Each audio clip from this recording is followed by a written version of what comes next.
Hello and welcome to our special episode of our podcast, 10 Lessons It Took Me 50 Years to Learn, where we talk to business people, journalists, ambassadors, artists, sports heroes, leaders and luminaries from all over the world. My name is Siebe Van Der Zee and I'm your host. I'm originally from the Netherlands, happily residing in the Grand Canyon state of Arizona in the United States, and I'm also known as the Dutchman in the desert. This podcast is sponsored by PDF, the Professional Development Forum, and you can learn more about PDF at the professionaldevelopmentforum.org.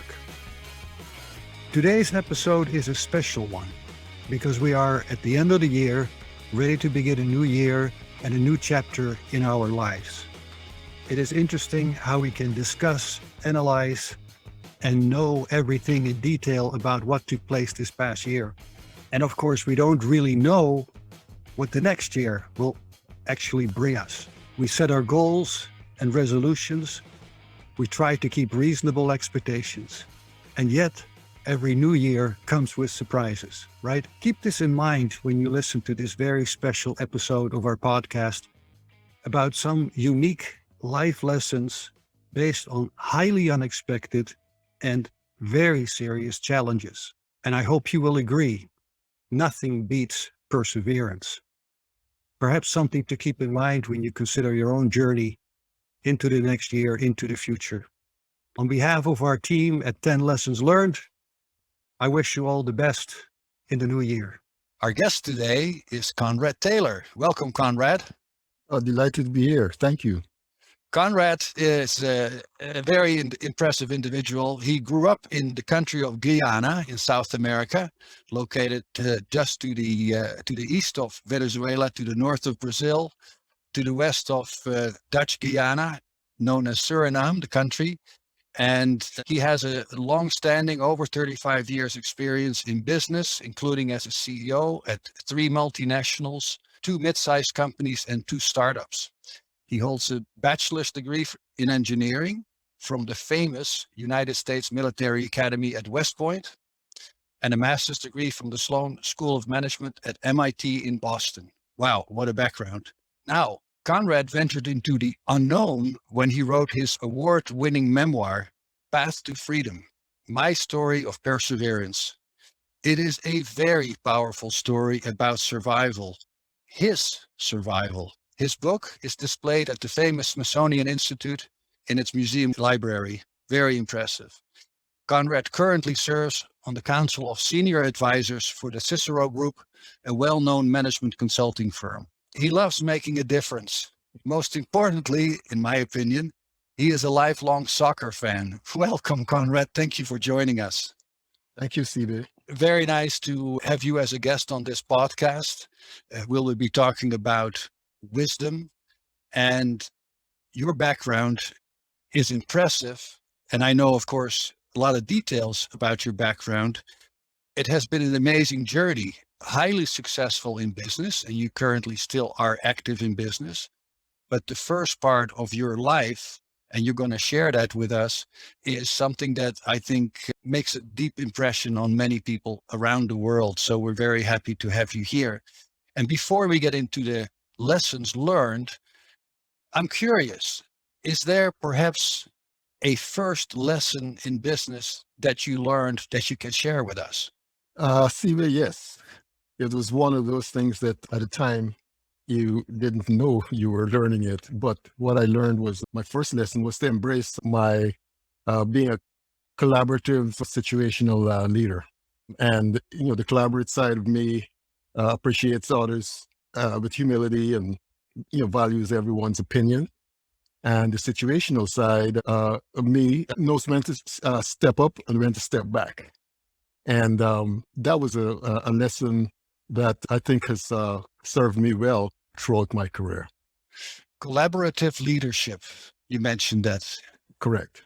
And that would mean collaborating with people around you, and they would have to collaborate with you. Yes, that's a good way of stating it. Yes. And being open enough that people would feel engaged enough to collaborate with me. It's a very strong point that you're making, especially if you put that into where you are coming from. Yeah. And perhaps with that, we can start with lesson number one: nothing beats perseverance. That sounds very general, but please share your story.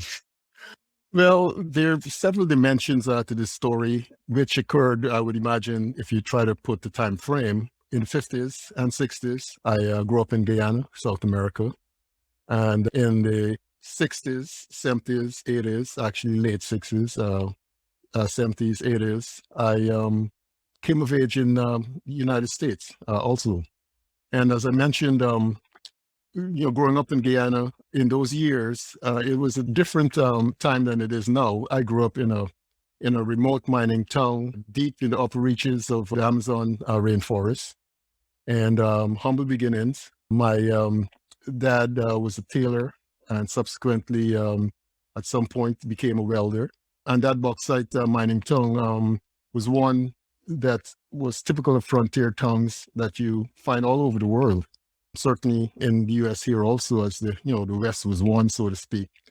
And fast forward to what that all meant. What it meant was, at an early age, had to understand and prioritize in the context of the kinds of examples that I was exposed to in such a frontier type situation. There was the hard charging folks who went to worked hard, but they played hard. And then there were others, trying to make a living, in that kind of remote setting, and learned early on, what it meant, what all of those elements meant, in terms of forming a community, and to determine, what of all of those you value or don't value. Well, some of that was not dictated by me wholly. My parents, who had very basic schooling, they were very, very, they were smart people. And they had not had, the kinds of opportunities that they wanted myself and my siblings to have. And so they prioritized education. Out of that, in that process, I fortunately was able to do fairly well. Through, grade school, ultimately, I went to the high school in my town, Mackenzie High School. Out of that process, I was able to do well enough that I won a scholarship to Queens College, which is a high school in the capital city, about 65 miles downriver, because we lived upriver, in deep in the jungle, In the rainforest. Yes, and that's a little bit more than it sounds, because the 65 miles was all by river. There were no roads between my mining town and the capital city, or just about any other city. So in any case, those were the kinds of things that, as a young kid, learned to have to deal with. And in fact, not knowing any better, thought it was all normal and fun. Well, fortunately, my parents were supportive enough that with the opportunity to go to this much better school, one of the best high schools in the Caribbean, I was able to get there and do well enough that ultimately won a scholarship to West Point. Wow. Now, the one thing I'd like to mention before going any further was, in the period as I lived in that mining town, there was a searing experience that occurred where there was some uprisings and ethnic strife and looting and killing and so on and so forth. That's about at age 14. Wow. That's when I really understood why my parents were so adamant about getting their kids a good education. Education first, right? Yes. Yeah. It was a way out. I can understand. And you did well, and you made it to West Point. I mean, Right. We're talking very elite military school. Yes. Yes. That must have been an amazing experience. And obviously you graduated. It all looked good, right? Yes, it did. Yeah, I did. It did. I spent 4 years at West Point, having arrived there really not knowing what West Point was really all about. Sure. Other than it was a scholarship opportunity for me. And I was one of 10 students from Latin America and the Caribbean that was awarded a scholarship to attend the academy. And so that was obviously a euphoric thing at the time. made all the national newspapers. I was the first from my country to ever go to an Wow. like that. And so the 4 years at West Point and all the things that happens in a regimented situation happened. They were formative years, and without any of the gory detail, the main thing I can say is that along the way, there were many rude awakenings at West Point, including the culture shock of coming from this underdeveloped country into the big United States and upstate New York. Absolutely. And with peers from all over the country, every state pretty much. And like I said, 10 students from Latin America and the Caribbean.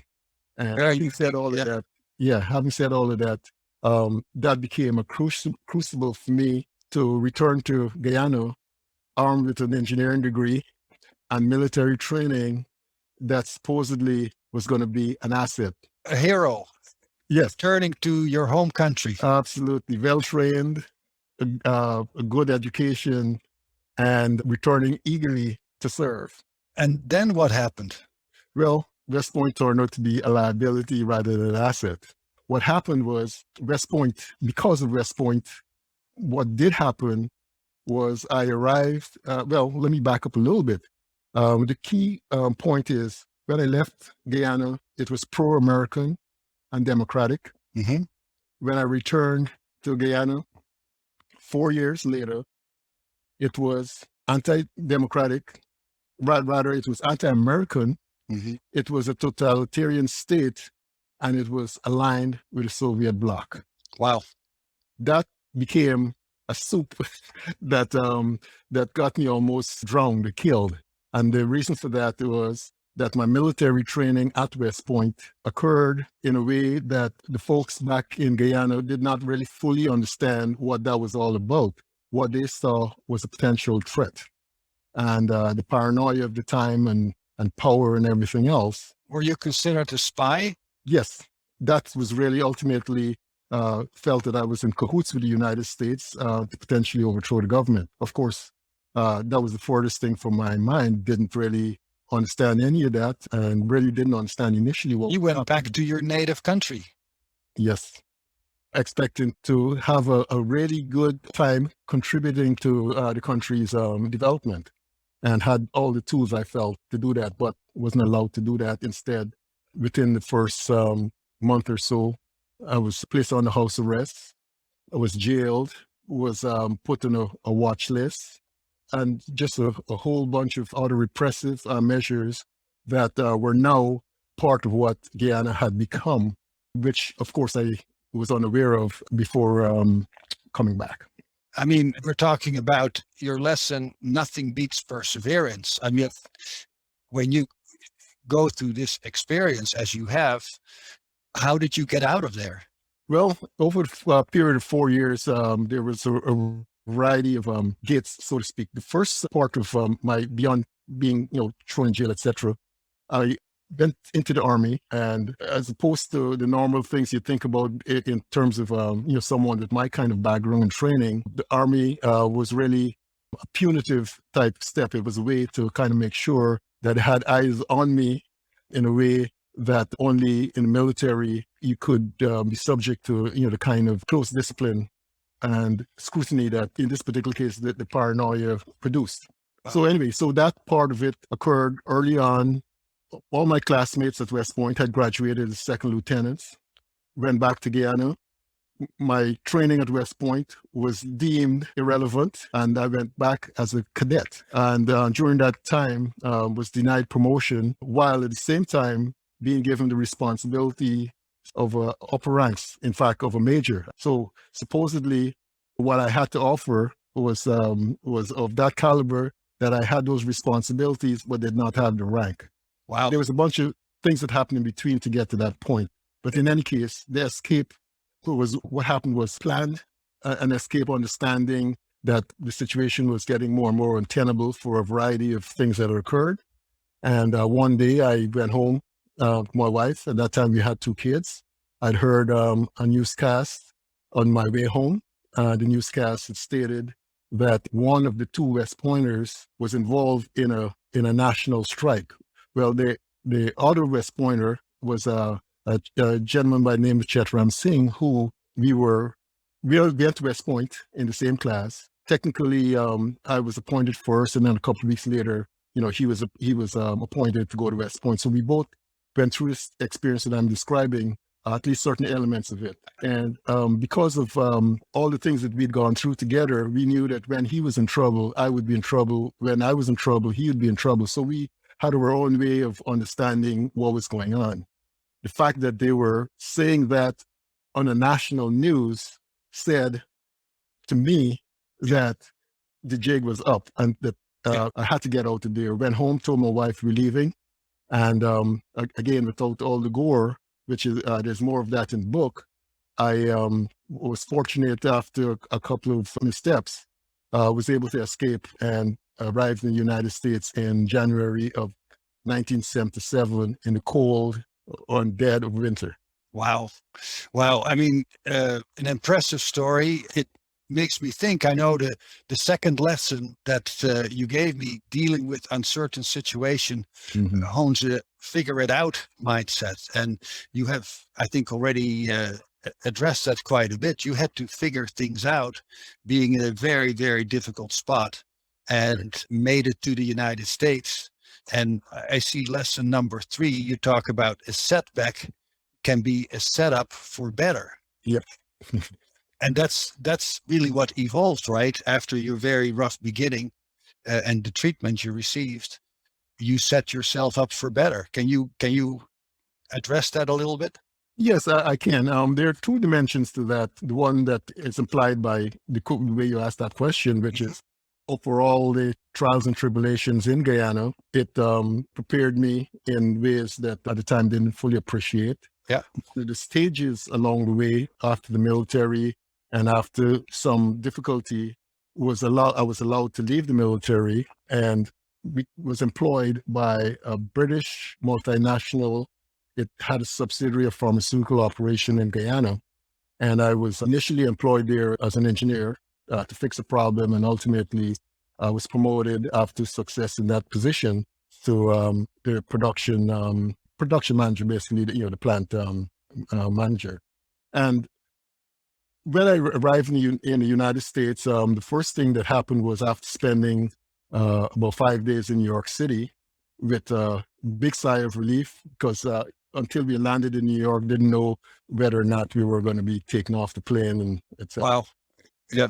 We left Connecticut, and that's where I embarked on my first job in the United States. And one of the things that happened then was the job search turned out to take a little longer than I had expected, because having arrived in the U.S. with a bachelor's degree in engineering, experience in a British multinational in Guyana, in the position that I held, I felt that experience would position me for a quick job search. It didn't turn out that way. It took about 3 months.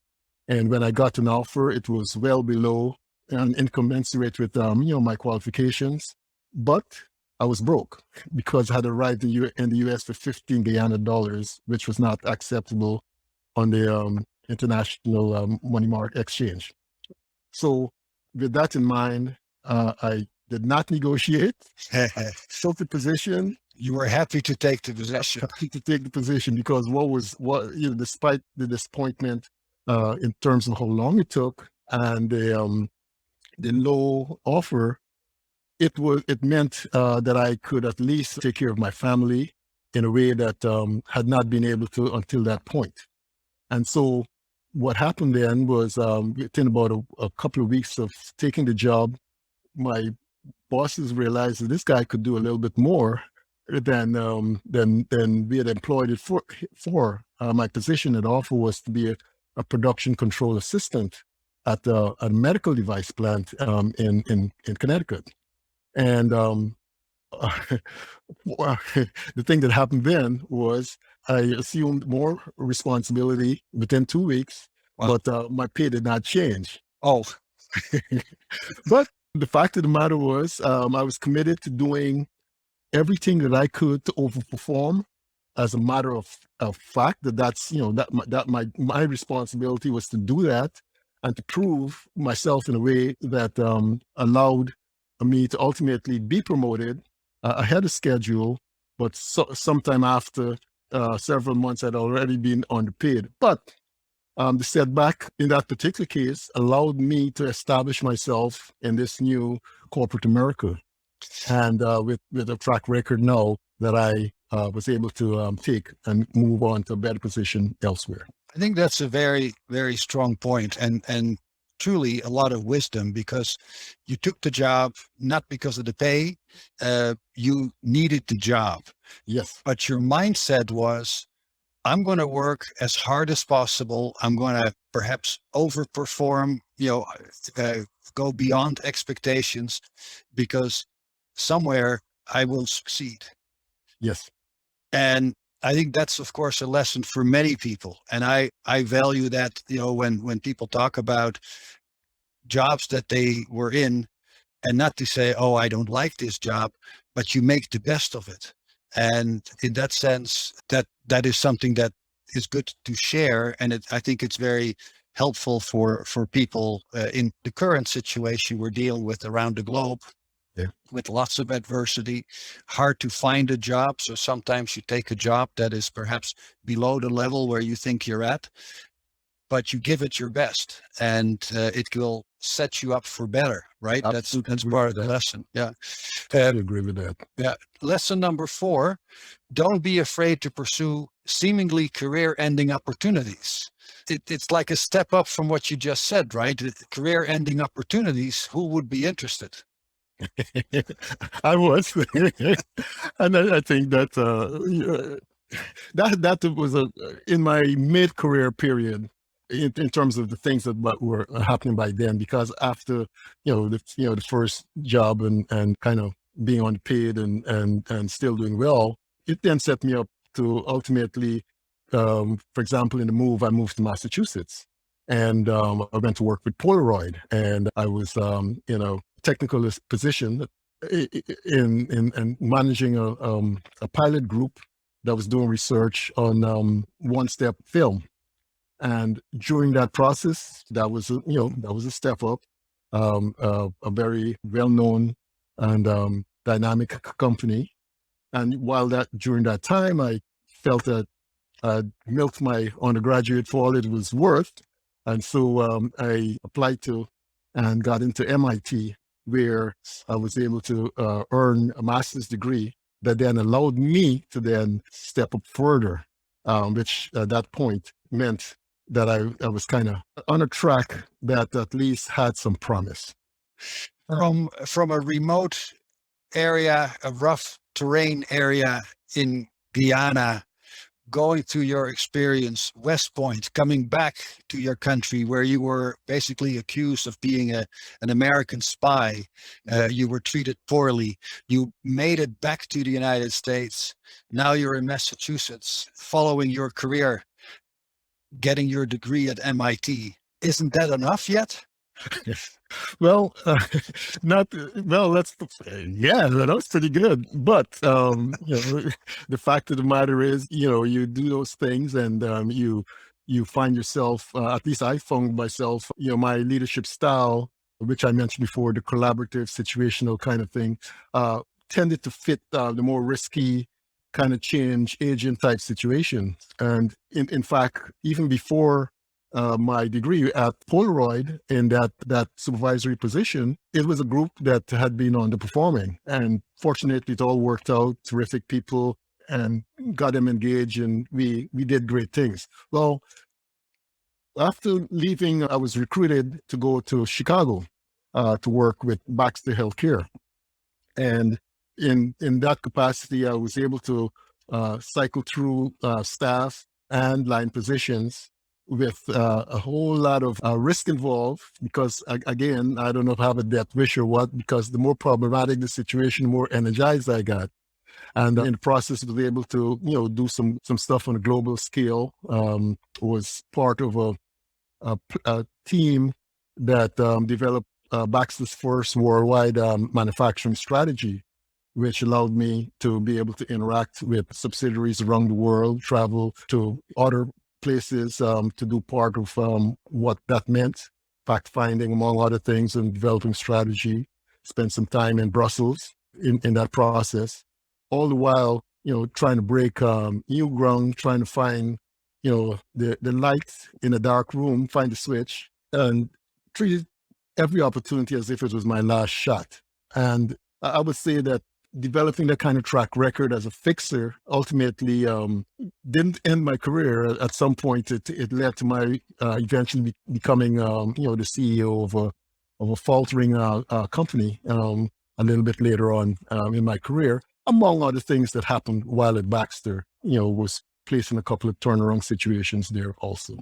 So that's where the career-ending piece of it comes, because typically my opportunity, especially I found that as a Black professional, it was a way to kind of get noticed. And if you take on those kinds of assignments and do well, especially a Black immigrant, it kind of builds a little bit of, credibility that allows you to get a benefit of the doubt, etc. So that's what that was all about. You make it sound as if it's not a big deal almost, but education, you started with that, right? How important education was. Yes. But then your mindset, having dealt with lots of adversity and being attacked, literally attacked. Yep.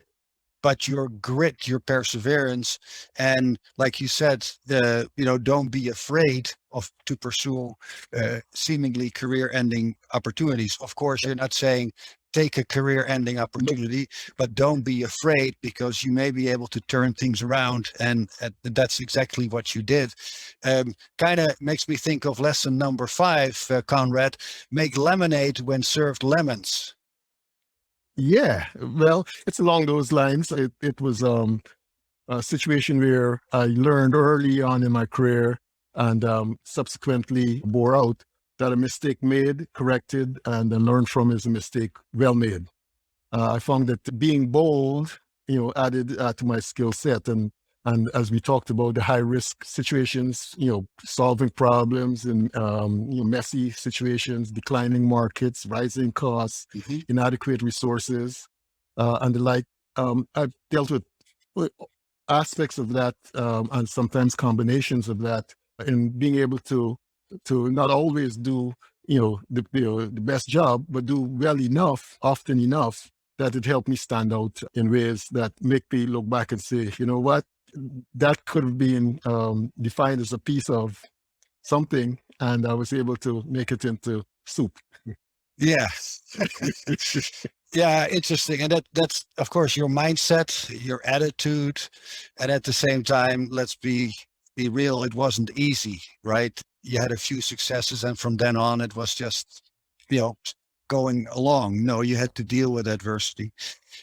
The next lesson I'm so curious about, the working world is a Game of Thrones. I can think of all kinds of concepts when it comes to a Game of Thrones and the working world. I like to hear, of course, your interpretation. Well, Siebe, this is based on my overall work-life experience. As I look back at it all, it's competitive out there. There's some very, talented people, and, there's always only so many slots, so to speak. And one of the things that I've observed, and I don't know if you would agree, but the most talented person do not necessarily get promoted. I found that look and fit, count. Who we know, who knows us, that's significant, to career advancement. In this, sometimes, of course, I don't want that to sound as if it's all dark and everything else, because there's a certain degree of excitement and sense of accomplishment, in competitive situations. And to be able to work through those, takes the bumps and bruises and still live to fight another day, develops a sense of, develops some capabilities and confidence that every step of the way serves for the next step. And in the process also, it helps one to be prepared to take your talents elsewhere if necessary, because of the fact that the personal growth that occurs in terms of, your skills, experience, competencies, and also your ability to interact and and adapt to many different types of situations. So the Game of Thrones aspect, certainly after many years competing for the spoils, showed me that as you navigate all of that, all the tickets of on the bush of challenges and opportunities, etc., that success could be around the corner. The idea is to continue to approach it with your most resilient and gritty self, every day. That may not always be easy to do and may not always work, but it's always better than the alternative. It sure is. It's a very interesting topic. The working world is a Game of Thrones, but I look at hiring individuals for companies as a recruiter myself. I typically look at, can the person do the job? Does he or she have the experience, the qualifications? Will they love the job? Is there passion that they really want to work for this company, this organization, this industry, etc.? And then the third one is really, will it click between the people? Do they get along? And it is unlikely that you would hire someone that you say, I don't think I like that person. And it is more likely that you say, well, this person doesn't check all the boxes, but we really like him or her, etc., and we want to hire that person. You mentioned look and fit. And I realized that could be a podcast on its own, right? To talk about those qualifications. You have worked in different parts of the United States, obviously from Guyana. You also mentioned you were in Brussels in Europe. I have to ask you, look, is that important, the way a person looks? That's reality, yes. And that could come in many forms. And at the end of the day, we all have, our biases for one reason or another. And that's just reality. So yes, look and fit does matter. Yes. And perhaps that's, something over time that people can work on, because the way a person looks should not make a difference. You would think so, but that's an ideal world. I want to ask you another question, if you don't mind, and that has to do with the lessons that you shared. And I know there are many more lessons that you have learned in your amazing life career. Is there a lesson that you have unlearned in your life? Tricky. Yes. Yes.